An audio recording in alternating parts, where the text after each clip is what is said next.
Hello, everyone. Thank you for joining. We are going to get started in a minute and just give everyone the chance to hop off their last meeting and hop off of or into their lunch break. We're really excited to have you all here with us today. Um, if you are so inclined, I love to ask everyone to throw in the chat where they're joining us from. I know we have Maroons from all over the country and the world joining us often, so I would love to hear where you are joining us today.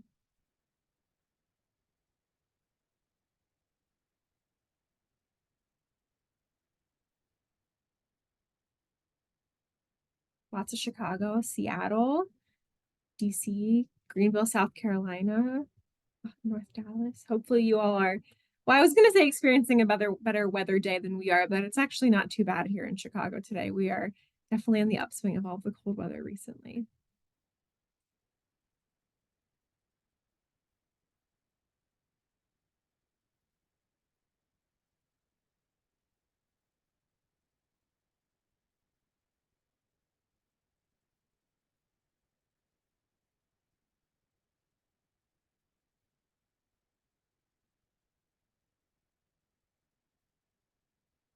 All right, well, we are going to get started. I'm really excited about our conversation today. Thank you all for joining us during our last event of networking in the new year.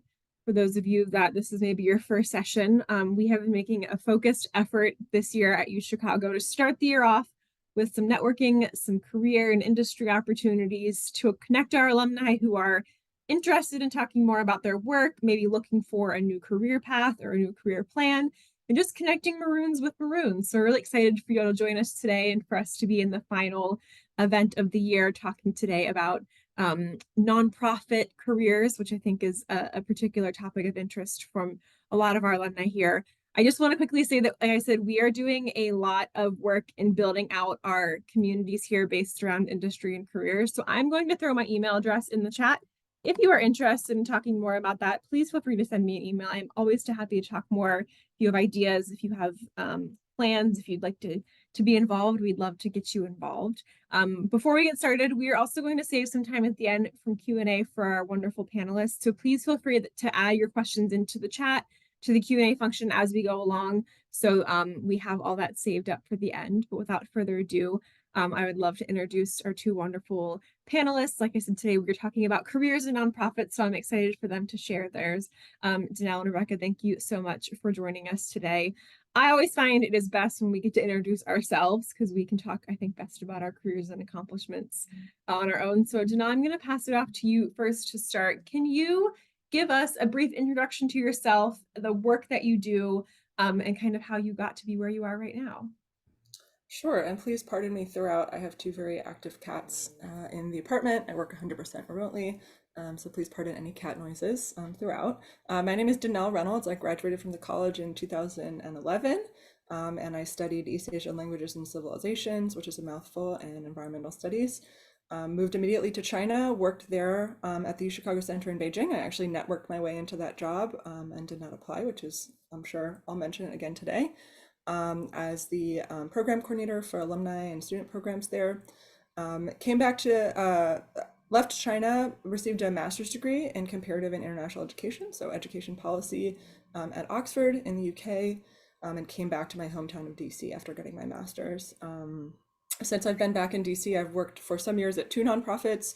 My first nonprofit that I was working at was the Close Up Foundation, managing civics student trips and civics education throughout the US for middle and high school students. And my current job is as an internships program manager for federal contracts for US Department of Transportation diversity pipeline internships. So I would say that the thread running through all that is experiential education. I'm also really happy. I'm a biracial woman. My mom is Black, my dad is white. So I'm really happy to be working in a program right now that has a racial justice and DEI angle. So my interest is in sort of access, justice, and young people or learners. I work with, adults who are older than me now as well, who are students. So that's a bit about me. And I'm in Silver Spring, Maryland right now. Amazing. Thank you so much, Rebecca. I would love for you to also give a brief introduction of yourself and the work that you do and how you got here. Sure. Thank you. Like listening to Janelle. Right, me too. Really appreciative of the opportunity to be here. My name is Becca Bengia. I'm class of 99 and with a concentration in public policy. I have worked almost my entire career in the nonprofit sector, but in administrative and executive roles, largely for founders or in periods of really intense growth. I went to law school a couple of years after. I did not know I wanted to go to law school when I was undergrad. I crept up on me. And I always say I skipped the part where I hated my job and got to go straight into the nonprofit. So I took the bar, passed, and then didn't have to practice, which was nice. I tend to focus, although we can talk a little bit more about this, I've found myself in education and healthcare, mental health, youth sectors, less because I'm drawn to the particular sector itself and more because I'm drawn to the complexity that I typically find in those areas. They are hard. We can talk a little bit about wicked problems and what it means to sort of find oneself in an organization that is working to solve a wicked problem. But it tends to attract other folk who are thinkers and are creative and put in the level of energy. I'm sure it's elsewhere. There are sectors I'm less attracted to, I think. So I have gravitated, but I think it's important, and again, we can talk more about this, to think about through lines and not become grounded in a particular sector. It gives you good flexibility as you're trying to move around. I am in Brooklyn. I right now work, so I've been a CEO, I've been an executive director, I've been a chief of staff, COO with various organizations. Right now, I run a practice at a nonprofit consultancy firm where we deploy interim and fractional executive management. So for organizations that are growing rapidly or having a transition, I oversee a team of executives that basically swoop in and hold down the fort until things stabilize. And that's been a really interesting pivot in some ways. So in some ways, I'm working in the for-profit sector for nonprofits, right? So that there's different angles in. And I just want to say, Natalie, I really appreciate you putting your email address here. I am very much about helping folks network and get connected. And so I'm going to put my LinkedIn here if that's useful to anyone and you want to connect to me and see who I'm connected to, et cetera. I very much am always looking to make introductions and connect with people to good people. So don't hesitate to find me and leverage that. So yeah. Amazing. Becca, thank you for sharing that and for sharing your information. Like I said, we're big on networking here, so I love to hear it. I think you mentioned something that I would like to touch on because you said you skipped the part where you hate your job and went straight into the career that you love. How did you know coming out of a JD? What inspired you? I'm going into the nonprofit sector. I would like to follow this path. What made you think, no, I'm not going to do the law practice and the hours and all of that. I'm going to go straight into something else. I'll tell you the true story of what happened because this is right. So this is sort of, it's never a straight path, right? So all this stuff starts to make sense. So I've been doing this my 25th anniversary this year, right? A reunion so this is a little bit of perspective. I had a lot of really wonderful mentors. So when I graduated, I went to go work at Steppenwolf. That was my first job in development. And I knew I wanted to work probably a nonprofit. And I kind of understood finance and market, like it conceptually made sense. Development made no sense to me. I had no idea how people did that. It was sort of scary. And so I intentionally took a job in the thing that was foreign and scary, which I'm glad I did. And it kicked my butt and I learned a gazillion things. It was the hardest 3 years, really hard. And I learned how to fundraise. And that was really helpful because that's a good thing to know. And I found a number of mentors. The 10-year age gap is really nice. So mentoring folks who are about 10 years behind and finding mentors who are about 10 years older, I found for me is a really instructive. They're not so far ahead or behind that it doesn't make sense anymore, but you can sort of peek around corners. And every woman that I really, really respected was an attorney that wasn't practicing. And it was a little bit unusual still then. And the way they thought about things, the eye that they had, I was like, oh, I want that. I want to think the way that they think. And single before they started, I met my husband the first day of school in the dorms. Right? We got married right after he graduated. He's a designer. We moved to New York for grad school for him. I'm going to go to law school so I can get that eye. I don't really want to practice.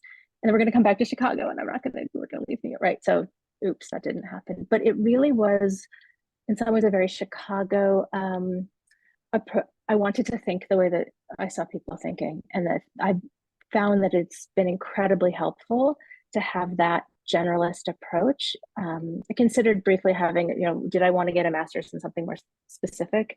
And I'm grateful that I have a ability to have that toggle and a degree that lets me do that. So yeah, I didn't. I guess I could have been wooed. I tried a little bit. There's more money maybe there. So, but it didn't quite work out. It's amazing. And I love the term you used, peek around corners. That's such a great a term for mentoring and for networking. That's I wrote it down. That's going to be a new term in my head. Danal, I love to hear from you. You have spent some time abroad. You have a master's degree as well, but then you kind of come and worked in a very similar sector for a little bit. What made you want to pursue, a nonprofit career, but particularly to take the path that you did into sort of working in this experiential learning, hands-on with students and learners? Well, first off, just Becca, I appreciate so much of what you're saying because I think that, and you just noted this, Natalie, as well. It's like, there's a way to see my resume, allow people who work in the nonprofit sector to see our resumes as like, oh, you've done slightly disparate things, but there really is strong threads and strands that run through them. And so my initial interest was in international education. So international exchange, I did study abroad at UChicago, I did Civ abroad in Beijing. And then the year after I studied there, they opened the UChicago Center. So that like piqued my interest. I wanted to go investigate it. But in terms of, careers, I can't imagine doing anything else. I think I do straddle the nonprofit and higher education spheres, and I think they have a lot in common, from the positives to some of the dysfunction as well, for sure. But I can't really imagine doing anything else. I think that I realized in college, I was like, working in a UChicago charter school and neighborhood schools program, and I was tour guiding on campus. And I realized like, oh, I would love to do some combination of these things for my career, but like, how does that make a career? And I realized that experiential education was that career. So I love solving real world problems. I love program management, sort of being out in the field or being at home and doing my own admin work to lay a really solid foundation for my own programs. So yeah, I think I was overall inspired by service, but I think that can take so many different roles. I think a lot of people think of nonprofits as like direct service. So, food banks and providing direct services to a community, but there's so many layers of other kind of service nonprofits that get involved in people's education or careers. So yeah, I couldn't see it any other way. And whether I end up in the future in the private sector or stay in nonprofits and higher ed, I think that I'll always look for something with that service component. That's amazing. And so you both kind of touched on it a little bit, that this is a career that at times comes with some challenges and some roadblocks. And I think that's true of a lot of careers, but I think the ones that work in the nonprofit field are particularly of interest. And I'd love to start with you, Rebecca. You talked about sort of these wicked problems we solve. Can you talk a little bit about the most challenging aspect of working in this nonprofit sector and how you work to, I don't know if overcome is the best word always, but to work within those challenges or work within sometimes the problems of the industry? So there's a couple of different ways to approach this, right? So let me take it from the sort of career aspect and maybe from a grass is greener or grass is not greener. I would say that the challenges of working in nonprofit mirror very much the challenges of working in for-profit. You have goals and deadlines and people who are or are not good at what they do, and there's money or not money, and right. So all of those things don't go away, and you don't necessarily in the nonprofit space have the daily satisfaction, even if you're doing direct service of like, I'm making the world a better place. You just, sometimes it feels like you're running a gas station because you're doing the paperwork for the payroll and it sort of looks the same if it's for profit or nonprofit, right?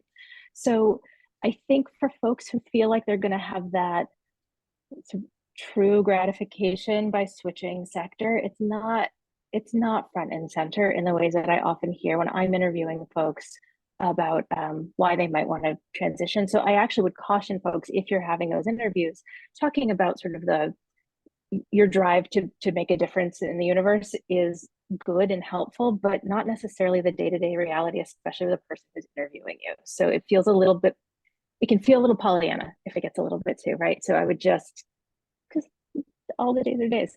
That said, I think the sector needs folk who have the critical thinking and eye and drive that is much more common in the for-profit sector.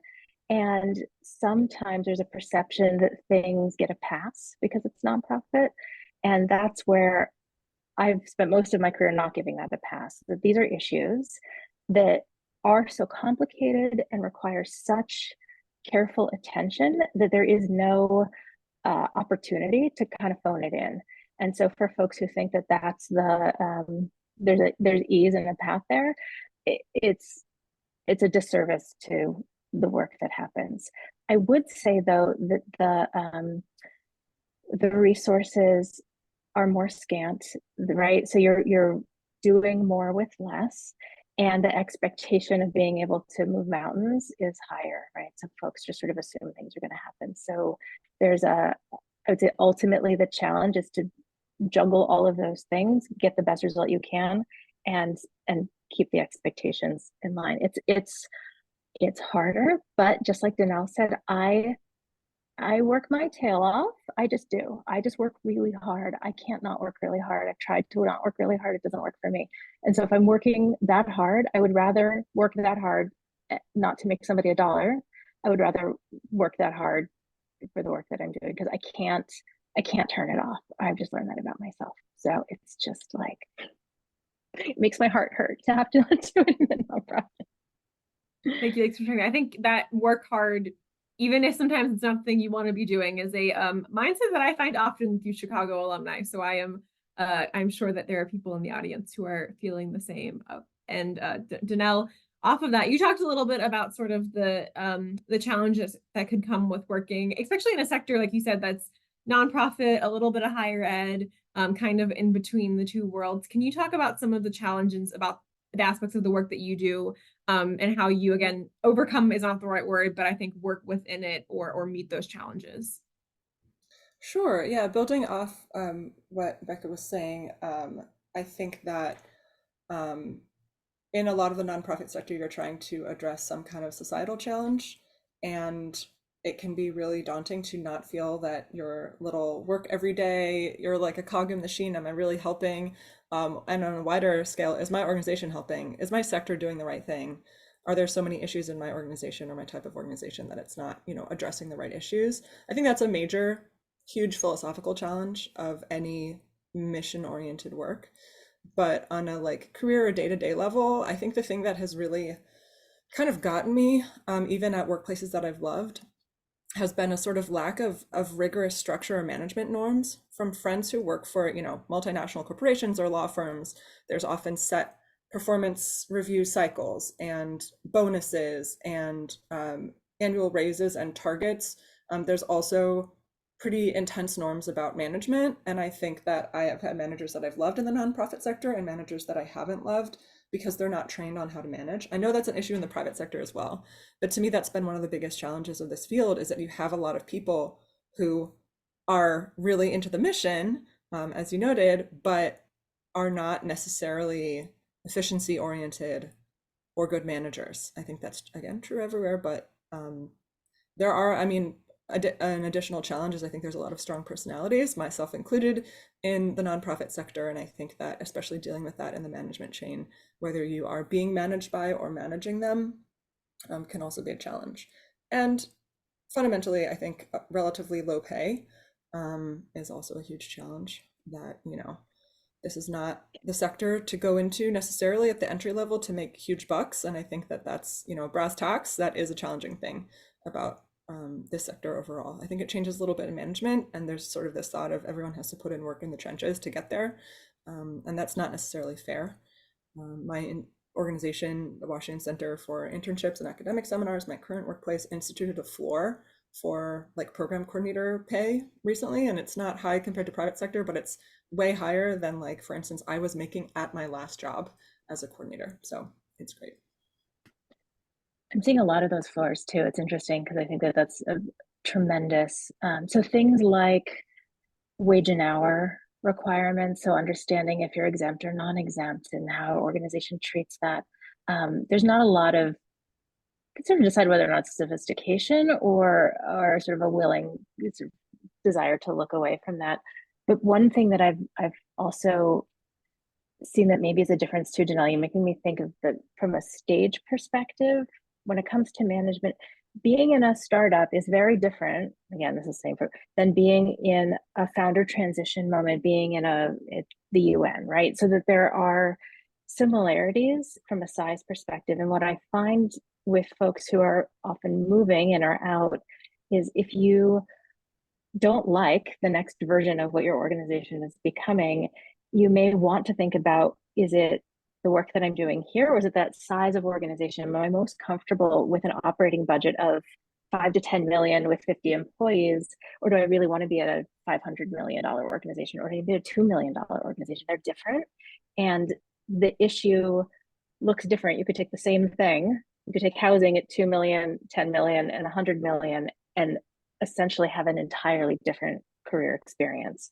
So it's a different way to think about transition in organizations as you're looking at them. They typically have similar moments and problems and blessings and curses at those different stages. Yeah, I'd love I'm gonna skip. I had a question for you all about talking about the rewards after all the challenges, but I'm gonna hold off on that because I had a question that's about sort of what you're addressing, which is I think a question for a lot of people in the nonprofit sector is the operational challenges. Like you've noted, there's a big difference between being in a larger established, maybe national or just larger in terms of number and size organization where there is sort of a credence or a sort of a guide to what the work that's being done and the staffing and the internal career part of it. And there's a difference between kind of being a part of a startup and a grassroots organization and something that doesn't have all of that. How do you, I think, navigate or balance those issues when it comes to operation with like, you want to meet your mission, but you're also dealing with the operational problems. And then also, how do you, I think, balance, like you both talked about, there are some days when you are just like, you're doing the payroll or you're doing the paperwork with meeting the wants and the desires of the operational work, and why I think a lot of people maybe initially think about getting into the nonprofit sector, which is, I have a passion for this topic. I want to go work in this area. I want to go solve a problem. But how do you balance sort of the operational challenges with that drive and that want to be a part of the passionate work? Now I'd love to start with you.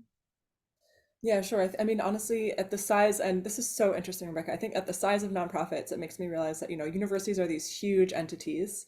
It's a totally different operational feeling to be working with them versus the two places that I've stayed for some years since I returned back to the US are both, I would call, small to mid-sized nonprofits. I mean, there's clearly some huge multinational organizations and nonprofits and UN affiliated things that are enormous, but it's not a nonprofit that has 5 people in a rented office. It's also not a huge, Save the Children or some large national or multinational nonprofit. So I would say I'm at places that have staff of 50 to 75 people at any given time. So you basically know everyone there.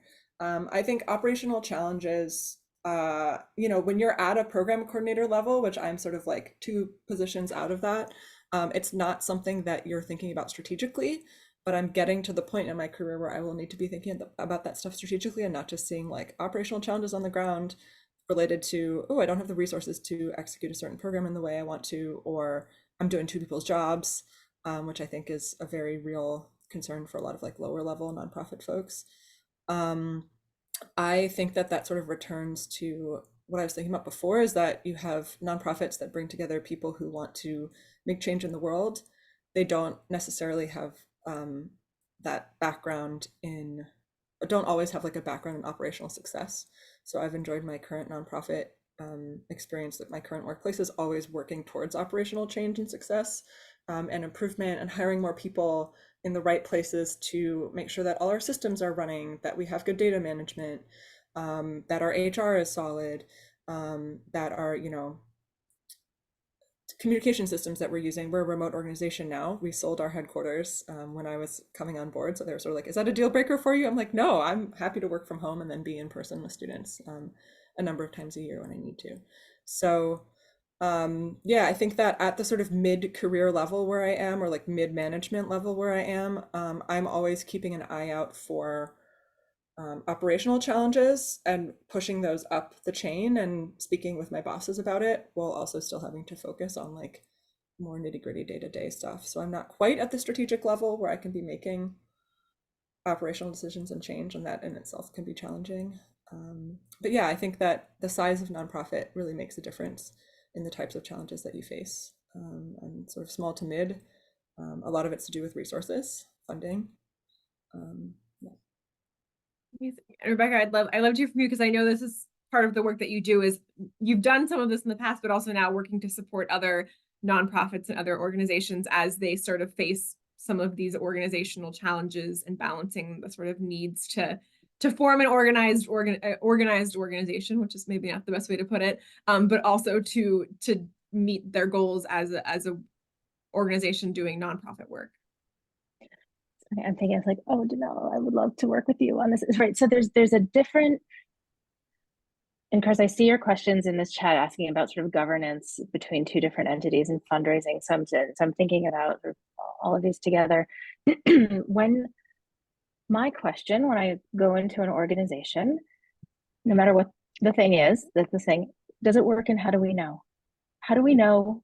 And it's such a simple question. And I love being a lawyer in this because it, number one, gives me a little tiny bit of gravitas, whether I should or not have it in the room, but also I'm not a clinician, or I'm not an educator, I'm not an artist, so I get to be educated by the folk who are doing the work. And they typically are delightful unitaskers. I love them very much.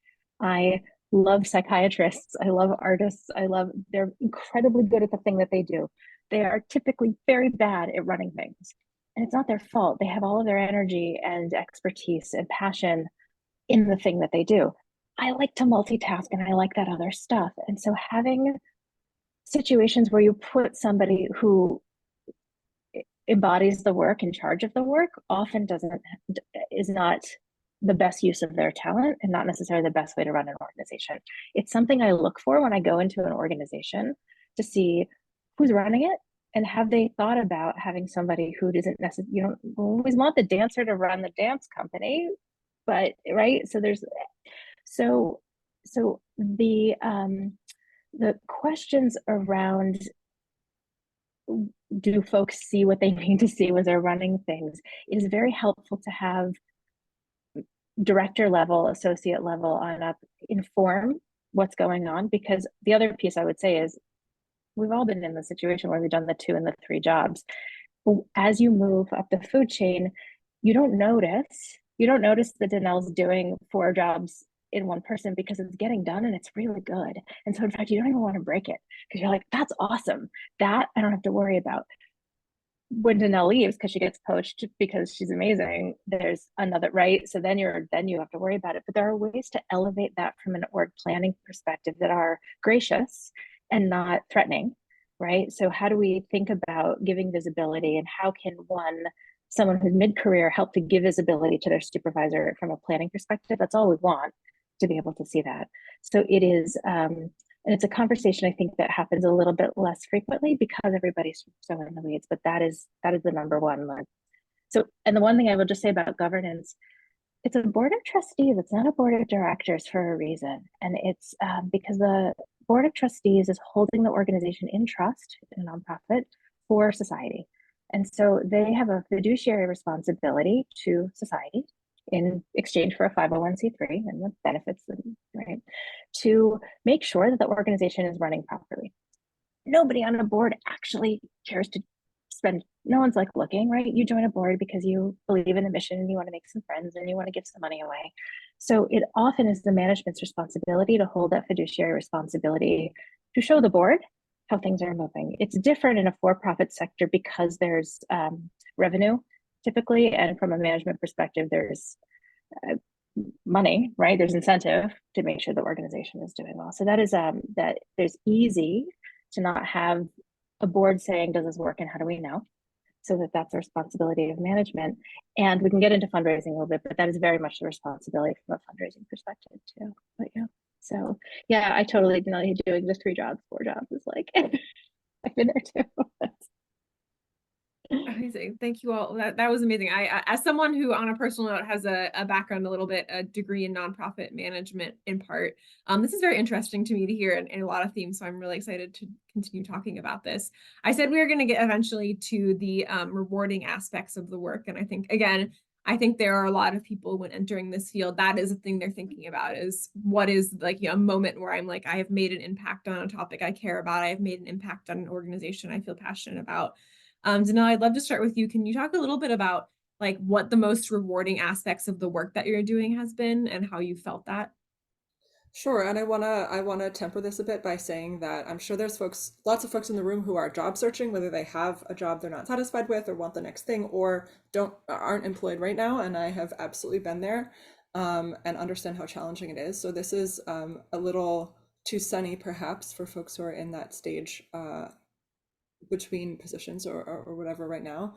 But I think that I was thinking about this earlier for the what motivated you to pursue a career in the nonprofit sector. Honestly, a huge amount of why I've gotten into the field I've gotten into is it's fun for me. I like it. And it's entirely self-centered. And for me, the motivation is less, do I want to make big bucks? I know I have a lot of friends that, work in private companies and their motivation is to make money so they can ski every weekend. And they are deeply satisfied with that. And that's what they want to do. For me, my motivation is I just have a really fun time engaging with the people that I get to engage with. And I want to work in people-oriented nonprofit work with young people or all ages of learners. So, I wanted to be sort of a lifelong camp counselor or experiential educator. And I was like, how can I make that something that's stable? Because I'm also, want to be stable. How can I make that something stable with health insurance forever? And the answer was a nonprofit career. So I think that can be really rewarding. If you are a people person, that's great. If you're not a people person, there's individual contributor roles in nonprofits as well. And I have some friends that plug away at individual contributor roles that do, still are mission, social mission oriented. I think that's number one for me. There are dark times where you're busting your butt and working really hard, or you feel that you're not making a difference. But I think overall, my career path has been really fun. Other positive things, I just really enjoy meeting and working with a lot of people who are different from me but share a lot of interests and values, just making the tiniest difference in their lives and setting them up for success. I think that's my motivation to be in education admin. I'm not a teacher. I've done tour guiding, I've done, field experiential education. So I'm not a classroom teacher, but I love setting up other people's educational journeys and supporting them on that. So I think that it is possible to find a nonprofit niche, whether you love being an individual contributor, working on the computer, data analysis, etc., or love asking people for money and are an effective fundraiser and enjoy that, or like me, enjoy people-oriented program management. But that's what I get out of it personally, and also love seeing little differences in other people's lives. There was also a really interesting question in the chat from Peggy. I'm not going to answer it fully now, but I would love to answer it during Q&A. And I just wanted to say that I saw that. And I think another big question to think about ties back to what Rebecca said. What size are you interested in? And, type of organization are you interested in? Because there's national nonprofits that may be interested in funding stuff that's related to music and the arts. Foundations that may be funding stuff. There's also local nonprofits, state organizations. There's all sorts of scales of things that you could do if transitioning from higher ed to nonprofits. Amazing, thank you. Yes, we'll get to that when we get to the Q&A portion. Rebecca, I'd love to hear from you because I'm sure you talked a little bit about how interesting it is at times to like learn from the experts on this topic, which I would personally feel would be rewarding. But what have you experienced over the years in your career that has made this work feel rewarding to you and feel as though like the efforts at times the challenge, at times the wearing multiple hats has been a reward of the job? And so much of what Danelle just said really resonates. So I think, so for me, it's been able to normalize and stabilize events or trajectories in organizations. This is really very little that's so super new or novel. So typically growing pains and right. So the things that are things that feel absolutely out of nowhere are very, very, predictable if you sort of know how to look at patterns and see, right? So I have been able to have enough of that under my belt to be able to now sort of see. I love the news, like second rodeo still is not enough rodeos, right? But like you can sort of start to see the patterns, and it's comforting that I've seen it a few times now, and so that I can bring that expertise. The first, it's interesting in terms of just sort of, I see a question about starting out, and I've always thought too, and I've seen this in my mentors, the kind of the first third of your career, maybe first half, is really about acquiring skills. You're filling your toolbox, you're learning how to do stuff. So there are things, I'm so grateful I took that terrifying job at Steppenwolf. It was the most terrifying job I've ever had. And I would never have learned fundraising. And I'm not sure I ever wanted to be a fundraiser, but Lord knows I do a lot of it now. And it's like I'm comfortable. So, what are the tools that you want or need or missing? And you may or may not get compensated, and you may or may not get treated well. You get to watch a lot of stuff, right? So, but you're going to learn things.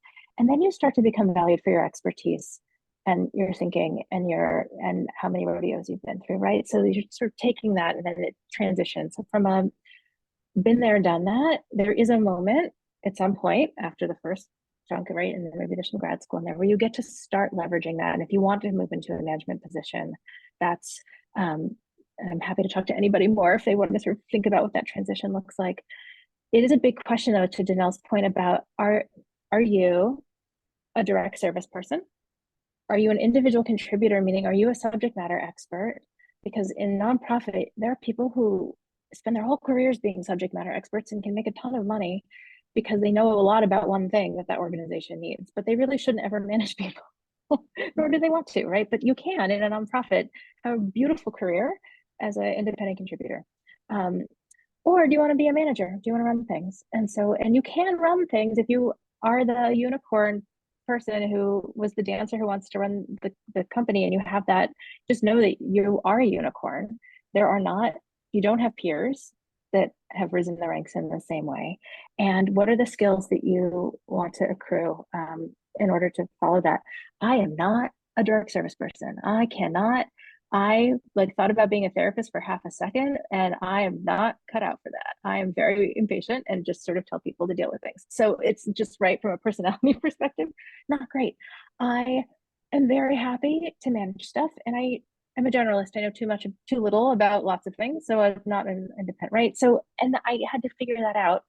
I think we value often direct service sometimes in ways that make folk feel like they can't be in the nonprofit sector if they sort of are. You don't want to be a therapist, you don't want to be a teacher, you don't want to be a social worker, you don't, and it's okay. You are just as valuable to the system without that degree or background. And yeah, it's really fun to learn stuff from smart people and have them tell me things. And then for me to be like, I don't understand. So and now I've done it enough where I'm like, it might not actually be me. You may not actually be making sense. It's really helpful. If I'm not sure if it works, then maybe it doesn't, right? It's a useful lens. So. Amazing. Well, I had a question for y'all that I'm also hearing a little bit through the chat, which is you've talked both a little bit about like skill building, which I think is a question that a lot of alumni have, particularly alumni who maybe are not currently working in this nonprofit sector, are looking to skill build or figure out what skills they have that they can translate into a career in this. And so I'd like to ask Rebecca, maybe with you, because you just mentioned skill building a little bit, is what would you say there's skills that you've seen are really helpful and relevant to the industry, and that you would suggest to people that as they are maybe gaining experience in this first third of their career, what skills that you think they should maybe be targeting or really honing in on or exploring? Two hard skills and one soft skill. So I'll sort of go in that order. Understand how budgets work. Just teach yourself, watch some videos. If you don't know the difference between accrual and cash accounting, which you don't, because who should, it's miserable. Watch some videos, just understand how to read a balance sheet, understand how to read a P&L. These are things that it just sucks that it's not as accessible to folks who work in the sector. It will allow you to understand, even if you're not responsible for budgeting, it will make you valuable to conversations and help you issue spot in ways that your supervisors and leadership will see. So even if you're the most allergic to finance, do anything in your power to get over it. If the psychology of it, which I know is not a small thing, it will, 10 hours on YouTube will take you far. I would say the same thing for project management. Just learn how to think about working backwards. What is from the, where do you want to be? How are you going to get there? You're going to test a hypothesis. Every project is a science experiment. So if that's a better frame for you, you have a problem and an idea about how you're going to solve the problem, and then a way that you're going to try to see if that worked. And it's okay usually in a nonprofit for it not to work, but typically you will be covering your tush and everybody else's if you were able to say why you thought the thing you were doing was going to be the thing. And I don't care if you use RACI or Mocha or and don't get too, but there you make yourself an Excel spreadsheet, but just there's such value in being able to say, yes, I understand how to project manage and human allocation and budget allocation and time allocation, right? So like, how do you set an agenda for a meeting? Like, these are things that if you show up anywhere, people say, oh my gosh, they know exactly. And then the soft skill, I would say, and I have a CEO I work with now who calls it being, be a duck. I always say still waters. The more take a deep, don't just do something, stand there. The more you can just take a beat and a breath and assess the situation and see what's going on.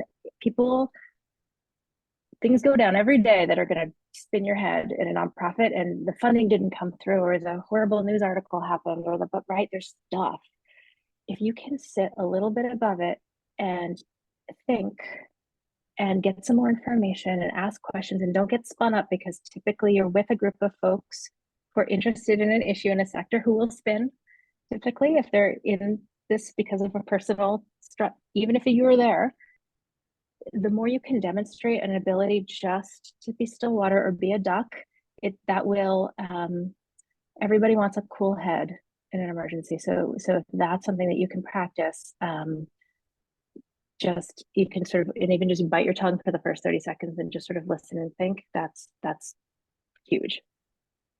Amazing. Thank you. Dana, I'd love to hear from you. What, I guess, what skills or qualities do you think are incredibly crucial to start to build? I saw you do a big thumbs up when Becca said about project management. So I'm sure that's one of them, but what are skills that you recommend people to sort of build up as they're building their nonprofit careers?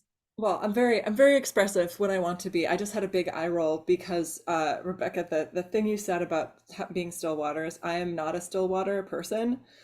So like my whole career path has been me learning to have patience, which is great for any sector, and really contributes to calm mission orientedness in any sector if you're not panicking. So actually a great thing about working from home is that I can freak out offline and then calm back down and present a calm surface or still waters online, which I actually really like.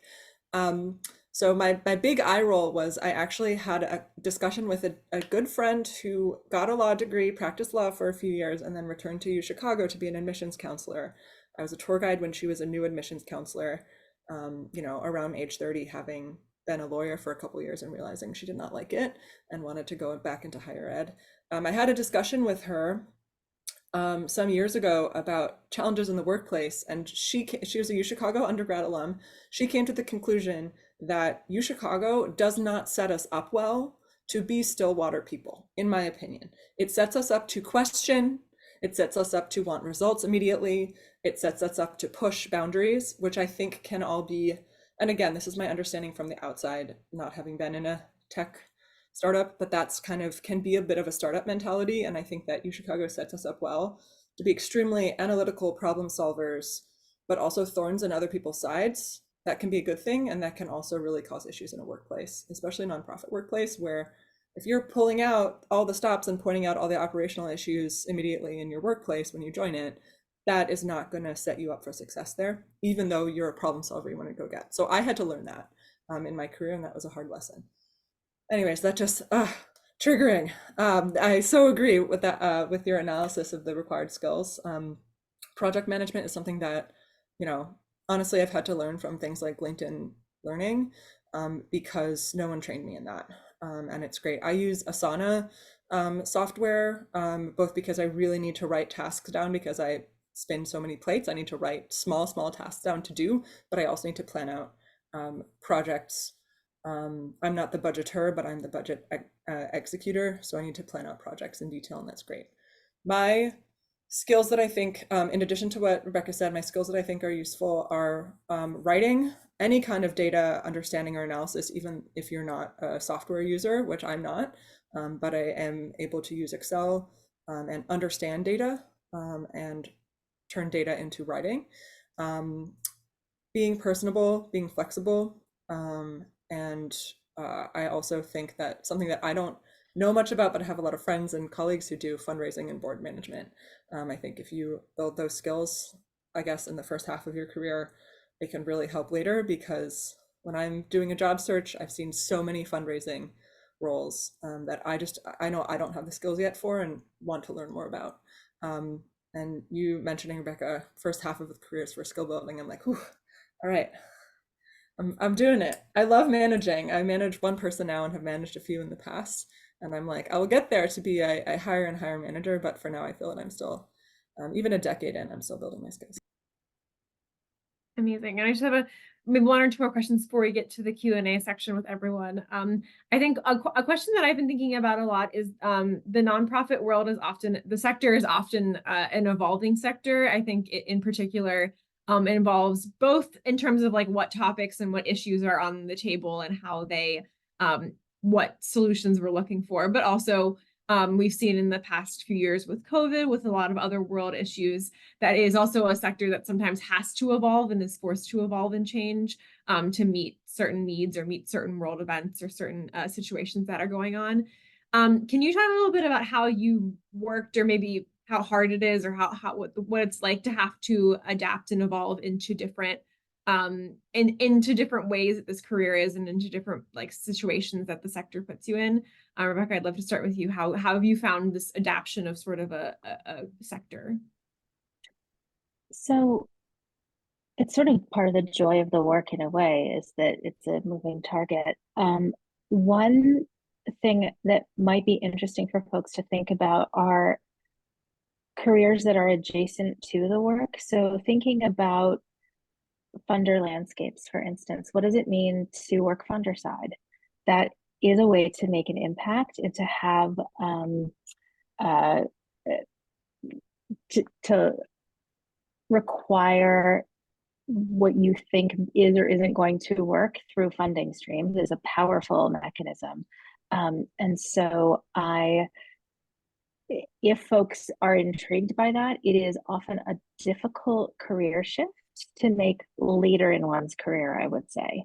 It, for lots of reasons that I can get into separately. But if you are interested in working funder side, it is a different point of view to that shifting landscape. And Natalie's, you're sort of talking about, you see it differently, and you can make a different kind of impact because you're sitting a little bit aside and above lots of problems and benefits and curses to working funder side. But don't neglect that as a possible career path, because we're all essentially working towards the same things. And it is not a total grass is greener, because often I talk to folks who are working funder side who just want to get back into the work. So don't think that that's all.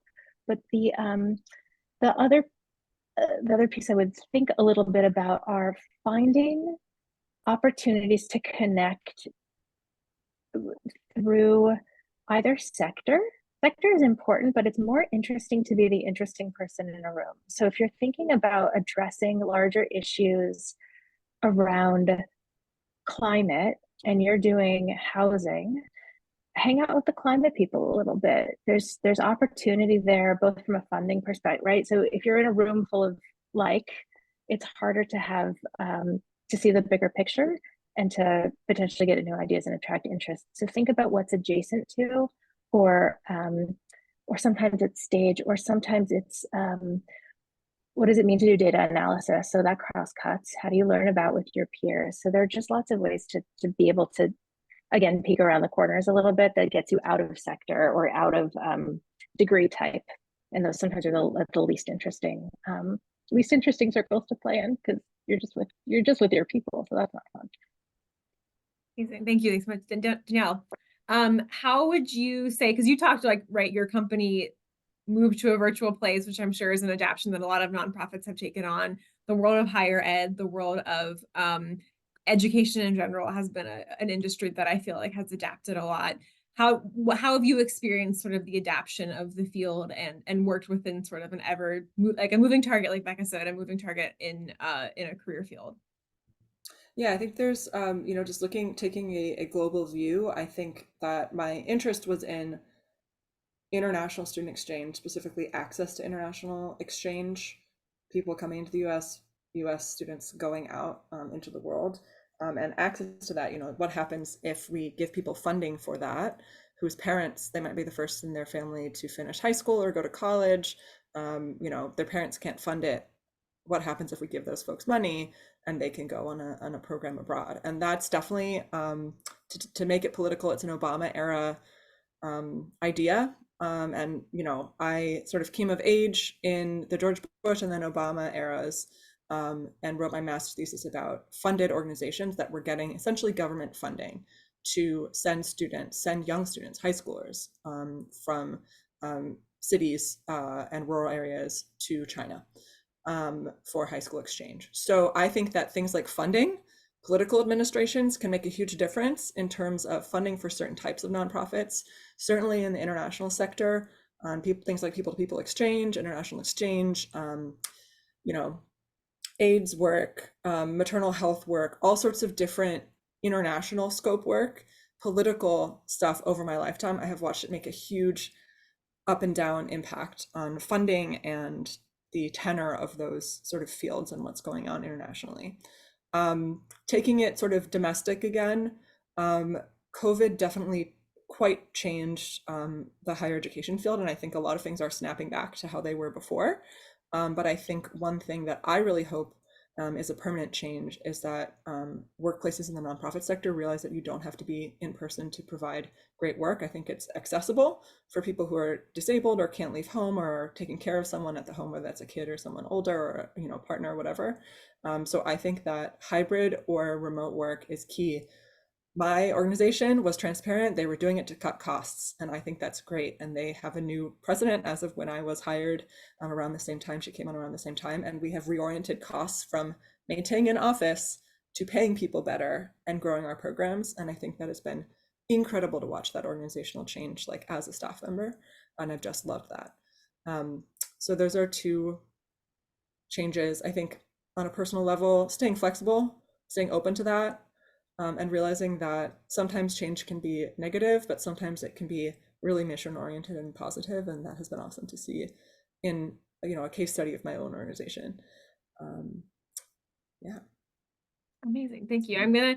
We have a few minutes left, so I'm going to get to some of these amazing questions. Thank you everyone who's been adding them to the chat or to the Q&A. It has been amazing to see everyone's discussion. I think the question that I'm going to summarize a few of them. So apologies if you had a more specific question in mind, but I think there are a lot of questions here about sort of how you go about finding a role or finding a way into this industry. I think people, again, we talked a little about the skills they're building or maybe career changes.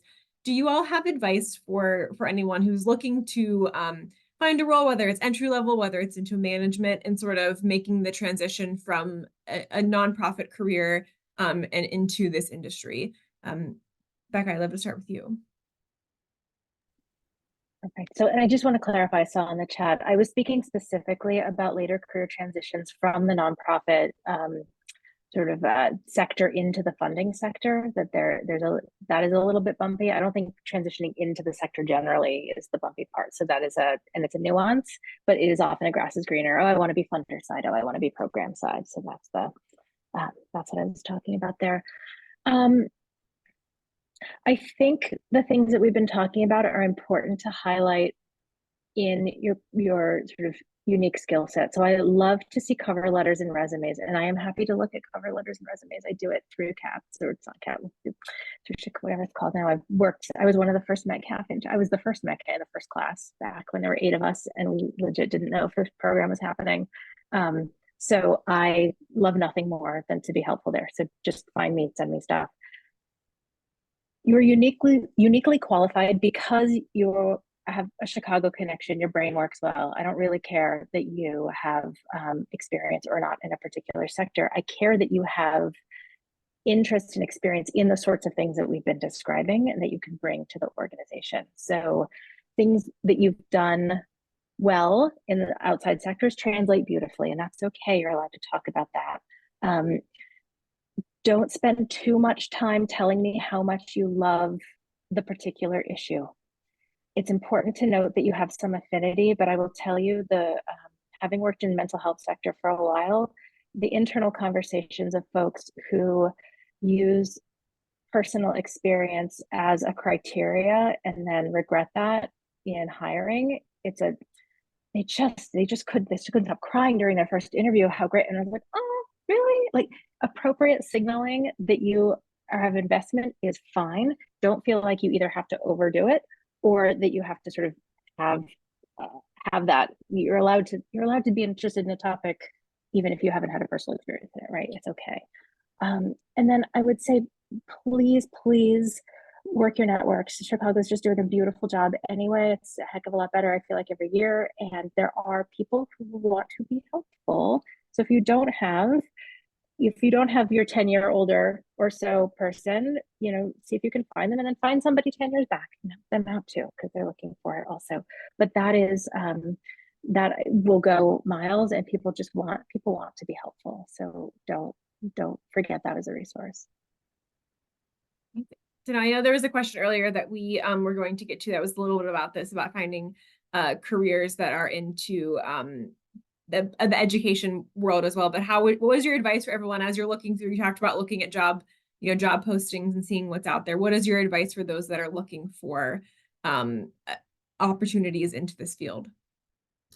I mean, I want to first off have a general piece of advice, is that I noticed someone discussing their what was it exactly? I don't want to get it wrong. In like computational sciences PhD, we talked about accounting. I think that one interesting thing about nonprofits is that people think about the direct service providers, but they don't often think about, when we've mentioned this today, all the ancillary and really, really important roles that every nonprofit should have, from accounting to HR to admin to people who are managing other people at all levels, to outside consultants or people providing guidance. So there's so many skills that are not seen as traditional nonprofit skills that every nonprofit has. Like every nonprofit where I've either worked or volunteered has an accountant or an accounting team, who I have a huge amount of respect for, because I'm like, oh, I'm into this work because I'm really into it. I'm like, they're into it and they have these specific applicable skills from outside. And instead of choosing to work at a corporation that has probably 30 of them on staff, they are, in one city out of many city offices, they are working at a nonprofit where they are holding up the whole sky for this nonprofit in terms of accounting and getting paid less. And so I really like that. I've learned a lot about like ancillary careers or data analysts, people doing research about nonprofits, supporting from either the funder side or a nonprofit. In terms of education specifically, I mean, again, I networked and was in the right place at the right time for my first job because I had a specific set of skills. So networking is important. I've tried to network my way into jobs since then and haven't succeeded, but have succeeded on the open job market while also having a good time and connecting with people and building connections, hopefully for the future as well. So I think in terms of education, I think that this is something that's really useful, and everyone may have done this in the past, but literally just I see my own work and experience in several different ways and have literally made resumes that reflect that. So if I'm applying for, in my last job search, if I was applying for something that was racial justice oriented, I had that resume. If I was applying for something that was a mid-level program or project manager in education, I had that way. If I was applying to a higher education institution, I played up my higher ed connections and experience. And so I really approached the job search with a really open mind, knowing that I had a specific set of skills that I could frame in different ways that was pertinent to different fields, and understanding that I'd really have to sell myself differently. Can I just say that's exactly what I give advice now that Google Docs is a thing. Just keep your giant resume. You will forget, I promise you, in 20 years that job you had, because if you just delete and redo, you should exactly mold yourself in your resume based on your experiences. And you will forget, I promise, the 3 things you accomplished 15 years ago at that job that's exactly relevant. Just keep it somewhere. Keep your giant, your mother will be happy to look at it, right? Like this is just your list, because otherwise you will lose exactly those tidbits. It's so precisely spot on. Also important, if you decide to go through the revolving door of federal or state government, you may need a federal resume at some point, which goes into every position, pay, hours, Yes, location, boss that you've yes. ever held, and a narrative about your work experience. So that's a plus. You Yeah, will, I in think future, you will thank you. yeah, yeah. Yeah, in terms of education, I think that it's hard to make a blanket statement because there's so much going on. There's higher ed, there's K through 12, there's direct service providers who are working with kids in cities and rural areas. There's organizations like I work with that focus on internships. So there's so much, and don't let the different types hold you back. I have a K through 12 resume, and I have a higher ed and adult learners resume, and even some distinctions within that. So.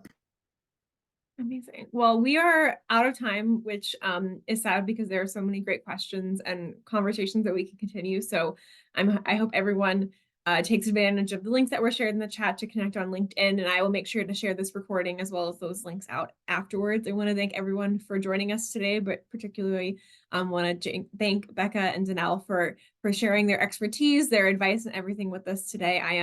I'm incredibly thankful for this and for everyone in the audience. There's going to be a survey that pops up at the end. Please fill it out. It's just going to give us some feedback on topics and ideas that we have in the future. Like I said, we are hoping to do a lot more of these conversations. So please share your ideas and your advice, and we'd love to hear it. And thank you all, and have a great rest of your day.